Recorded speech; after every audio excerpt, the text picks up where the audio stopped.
Well, we're a couple weeks into the LCS lock-in tournament. I'm joined right now by Steve to not talk about, necessarily a post-game interview or anything like that, but to talk about a couple different things. Of course, this coverage is brought to you by Alienware. So, Steve, you and I talked a while back about Liquid Plus, which was the thing that you guys were working on.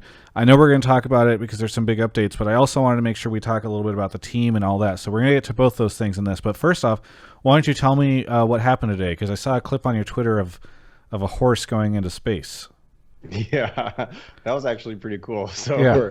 we're technically the first team to space, which is Okay. kind of cool. Good. I mean, at Good least to one hear. is. But yeah, so this was basically a 2-year endeavor. It started off with just feeling like we didn't recognize our fans that were exhibiting like their love and cheer for our teams and players over the last, I don't know, 20 years or so, and that we finally needed to build a platform or all of that stuff was captured, and then we could then give back by doing cool experiences or events that folks could participate in that were kind of curated to their interests. So we built that platform. It took 2 years. We're not a development company, so like we had to hire developers. We kind of made a bunch of mistakes, and we rolled out the platform finally today, and it just feels cathartic and just really proud of like the entire team Liquid staff that put it together. So today was like a big day of just like releasing it to the public. Well, I won't ask you to go through the whole spiel, especially because anybody who wants to learn all the fine details can go look at the interview that I did with you previously. I'll link it in the description. But do you want to explain a little bit about what the program is at a high level for the folks who maybe didn't see that first interview? Yeah.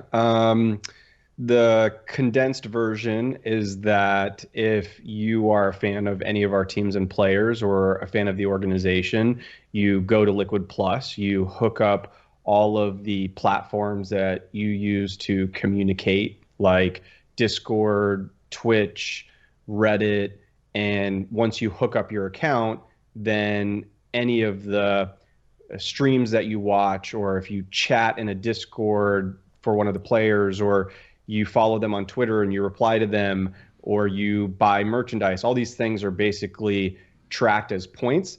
And then you can use those points and redeem for custom experiences. So if your favorite player's core, then you could submit, 10,000 points and do a one-on-one with him, right? Or Yeah. like, so whatever ends up happening that we create as an experience for that. And the whole idea is to create memories for our fans so they're kind of more connected to our teams and players and the community that we have.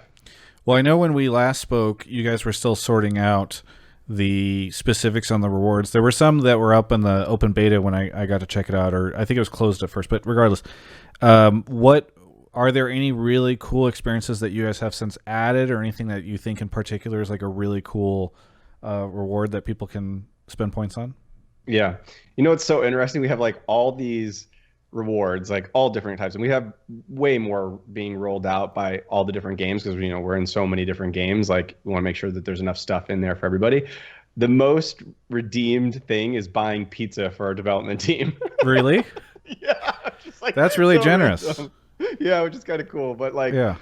I think what's interesting? We actually have a really low redemption rate on points right now, and we were asking ourselves, we're like, why are people like accumulating points in beta and they're like not using them? And I couldn't help but think like, I think it's like what a gamer does. Like, like you save like your money and you wait for like equipment later, and you Yeah. like don't want to like waste your resources because you want to optimize your points later and stuff. So I think that's what a lot of folks are doing, is like accumulating a lot more points and kind of waiting for these like big ticket things that we'll do in the future. Well, is there anything you guys have added in the past couple of months that you think is really a big highlight, or any cool experiences you think that stand out? Yeah, I mean, I think, for example, we've got some stuff in with the League of Legends team where you can get some custom apparel that has both their stuff and your IGN on it. We also have some curated experiences where you get to hang out with our team, our CSGO team. You can get one of your VODs from one of your games reviewed by Stewie, which is like kind of cool, right? Like do a one-on-one Yeah. review. So they're really kind of like customized based on what game you follow the most. We've got some ones in the works, of course, for Fallen, who we just added to the Team Liquid family, and the community's like, "Where's the Fallen stuff?" Like, so Yeah. it kind of is a lot of different things based on what you want. It's all about kind of the customization rather than like one thing everybody wants. Well, before we move on to talk about the league team, I did want to ask you a little bit about the fact that after I did the interview with you, a short time after, Cloud9 introduced Stratus, I think, which is the name of their program. A very different take on sort of like connecting with fans. But what did you think of that? And, what do you think of it in comparison to Liquid Plus, for instance? Yeah, from what I've seen, and I've went through the platform and everything, it's more of like a loot crate, where, if for folks that don't know Loot Crate, there's been I said in the last, I don't know, 7 years or so, these kinds of, you sign up, you pay an amount annually, and then you get like a box in the mail that is a combination of a bunch of different things. Some of them you may be in there, and then you have like surprises that come each month, and you subscribe to the box basically. And they have these in like beauty, and Loot Crate is just one for like gamers, and C9 has basically kind of created like a loot box that you get for subscribing, that's what it is, versus what we've built, which is more of like, just do the things that you would otherwise do, like cheer on Twitter and watch our streams and watch the games on Twitch while we're competing in the LCS. And, like those things just accumulate to points, which is just a completely different platform, I'd say. I think for me, what's interesting is two very different approaches, but both highlighted at like connecting with sort of that hardcore audience in a way that perhaps previously was limited only to just straight social media. So I think it's interesting. I'll give you the chance here to plug. It's officially launched, so where can people go check this out? Yeah, you just go to liquidplus.com. Very good. Super easy. We were able to get the .com. I was like, holy. It's always, in this day and age, it's always a good sign when you can do that. Very good. Well, I'm sure people will go check it out, and I think there's some footage that we'll have on screen, I think, of your launch event this morning, as you guys had a bunch of different things. I think Ovly was hosting it, yeah? Yeah. If you haven't watched it, it's actually some pretty amazing. I mean, of course, I'm biased, so it's like hard because I'm saying it, but like it was pretty awesome and entertaining. I was dying laughing during the entire thing. Like, it was really funny and awesome. Like, it's worth the 30 minutes just kind of over on your Twitch channel, right? The Team Liquid Twitch channel. Yeah. You can go watch the VOD there. We'll probably upload it to YouTube too, so cool. It's pretty easy to find. Yeah. Well, let's talk about how things are going with the league team right now. So first off, I think LCS starts, nobody knows what to expect. Obviously, you guys didn't have your full roster that first week. So what has the first couple weeks of LCS been like for you? I'd say we were a little disappointed at first with having some delays on visas, right? And then that impacting what we were able to do with the roster. But what was nice is to have this kind of preseason tournament so that, we can kind of play around a bit, and it not being so much affecting our LCS standings and stuff. So that was kind of nice. I would say overall, like, really happy, not just in the performance and more of like how we're winning the games. Like, for me, I know this is a big statement, but since I've ever managed a team, I feel like this team is playing with more assertiveness and like aggression. The way that I would describe it is, for the folks that play League, like, there's a zone of control, right? Like, you have an ability, like the enemy champions, they have a zone based on the abilities that they have, and you have to incorporate flash and everything. And you either play in the zone, you play outside the zone, or if you're like a scaredy cat, you play like outside the zone. Like, you're never gonna get hit with CC. And you can kind of tell like a player if they're tentative, they're like way outside even the zone of possibly being hit. You're like, okay, come on, like, play a little bit in.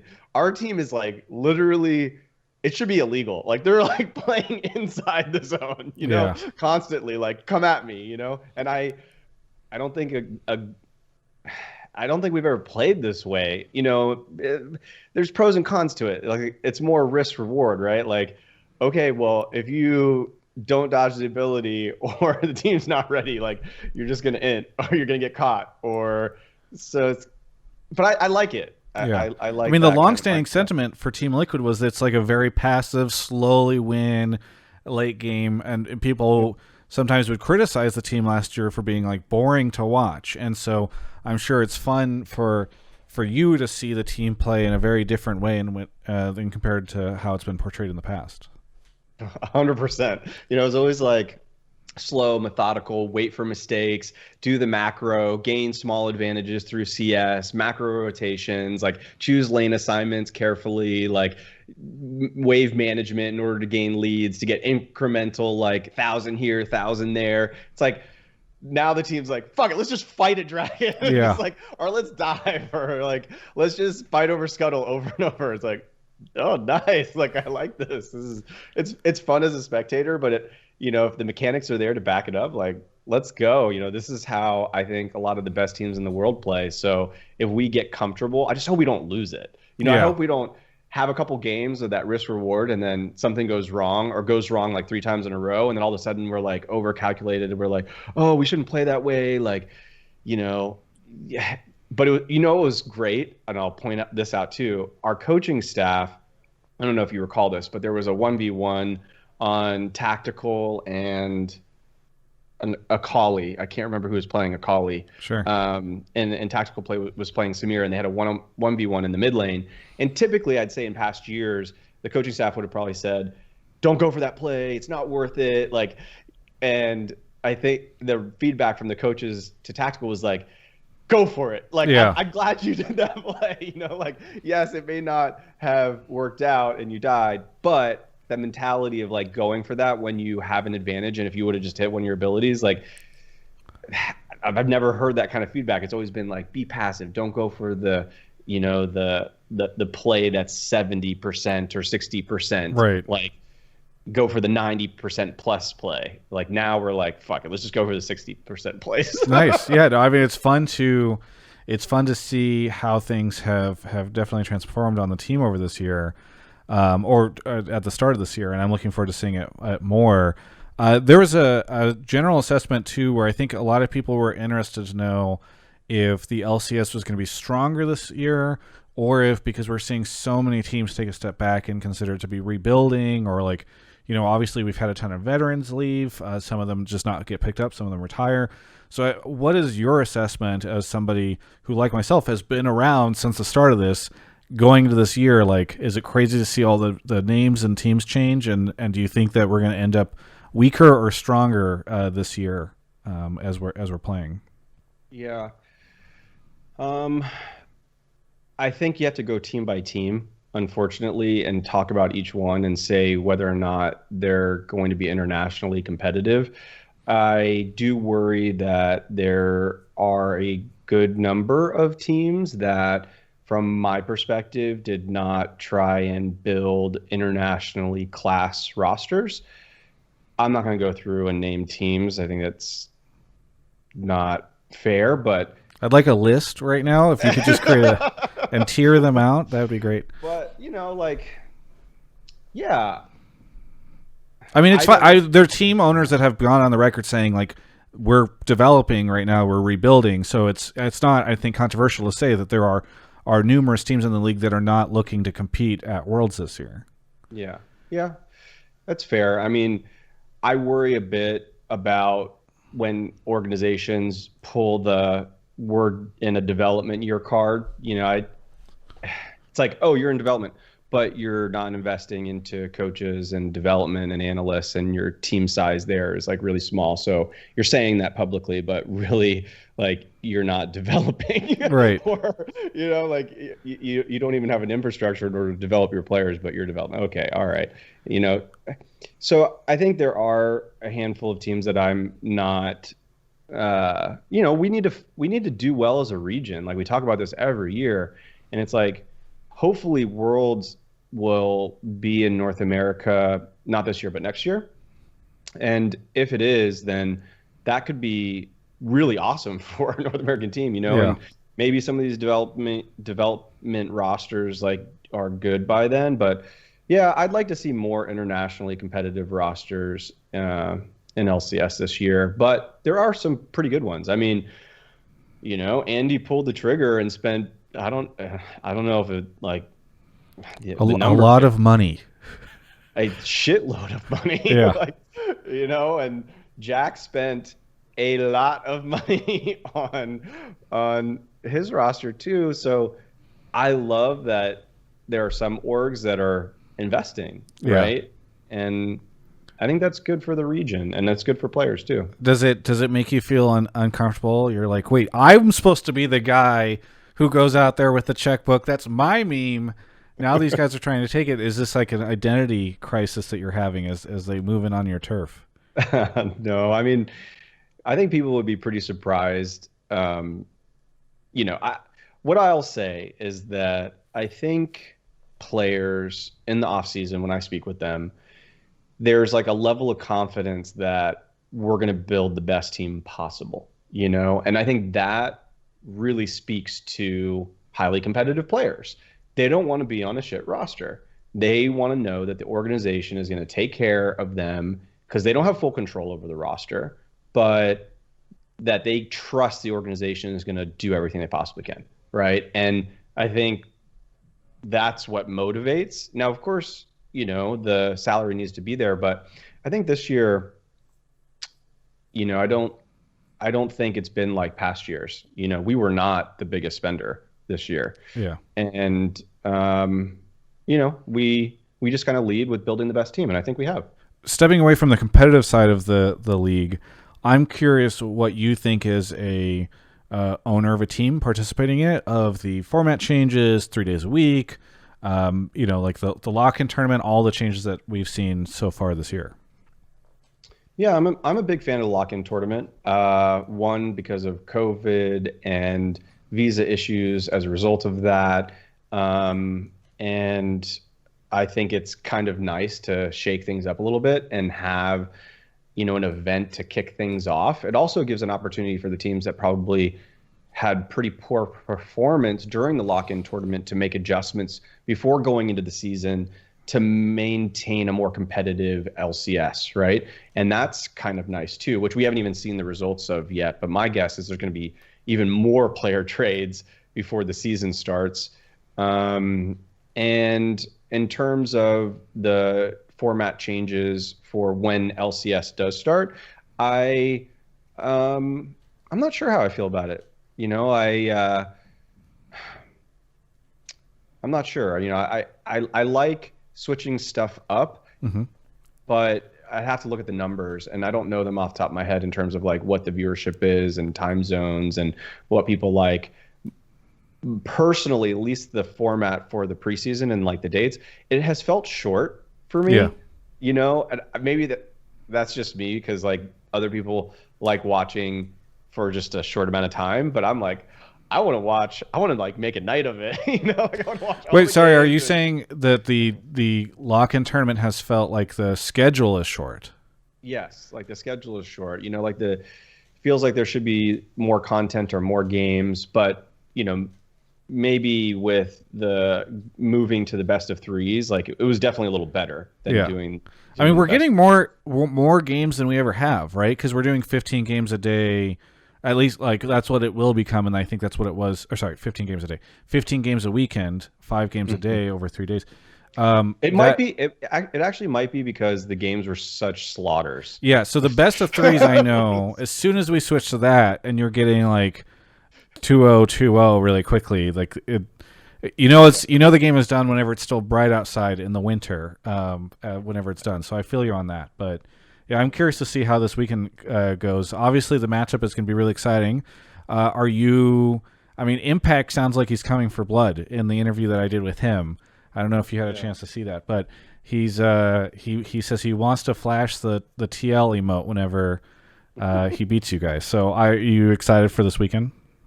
I'm super excited. I mean, I love Impact, man. Like, ah, I do. I may both top laners bring their best game, Yeah, like yeah. let's just see the clash of like two titans. I think Impact's been playing really well. I think that is a big part of EG's success. I don't mean to take away from the other players, but I do think he is playing incredibly well. I recall the one play he had on Renekton at the enemy red, near the enemy red buff, and just like I was like, and he was sitting on a ward too, and I was like, oh my god, you still went in and just like completely carried. He's been playing really good. So yeah, like let's bring the competitiveness. Let's see like a really close series. Like Yeah. I don't think we've seen one yet. So Well, either way, it's great to chat with you. Excited to see Liquid Plus has launched. I know that this is something that you've been working on personally in a passion project of yours for a long time. So I'm happy for that and excited for the games this weekend. Is there anything you want to say to any of the Team Liquid fans out there? I just want to say, thanks for being part of the TL family and community, and hope you really enjoy Liquid Plus. Check it out. Very good. Well, thank you so much for the interview, Steve. Looking forward to seeing how things go over the course of the season. And for everyone else, you can check out the rest of my coverage of all things League right here on my YouTube channel. Hey, thanks so much for watching that interview. Last year sucked. I'm not going to lie. I mean, there were some great moments, and your support of this channel was one of those fantastic things about last year. But there were a lot of not so fun things. I'm looking forward to amazing things this year. And speaking of amazing things, if you'd like to check out Alienware's new M15 and M17, the R4 versions with the new NVIDIA graphics, you can do that at the link in the description, alienware.com/Travis. Travis 10 off Q4 will save you 10% off that order. We thank Alienware so much for their support of this channel.